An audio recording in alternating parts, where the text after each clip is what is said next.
নদীর পাড়ে এক অভাবী জেলে জাল ফেলতেই উঠে এলো ছোট্ট এক রূপলি মাছ।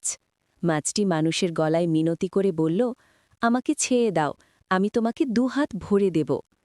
দয়ালু জেলে মাছটিকে জলে ফিরিয়ে দিতেই ঘটে গেল এক মেরেকেল। পরের দিন থেকে জেলের জালে এত মাছ উঠতে শুরু করল যে তার সব অভাব নিমেষেই মুছে গেল।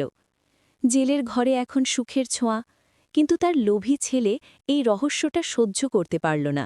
সে ভাবল, এই মাছটা নিশ্চয়ই কোনো গুপ্তধনের চাবি। এক গভীর রাতে ছেলেটি চুপি চুপি জাল ফেলে সেই ছোট্ট রূপলি মাছটিকে আবার ধরে ফেলল এবং পরদিন সকালে বাজারে নিয়ে চড়া দামে বিক্রি করে দিল।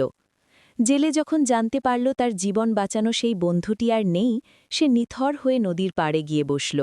সেই থেকে জেলের জালে আর একটি মাছও ওঠে না, শুধু জালে উঠে আসে নদীর ঠান্ডা জল আর জেলের চোখের পানি। যদি এই বিষণ্ণ সুন্দর গল্পটি আপনার হৃদয় ছুঁয়ে থাকে, তবে একটি লাইক দিও, আর এমন গল্প আরও শুনতে আমাদের সাবস্ক্রাইব করে পাশে থেকো।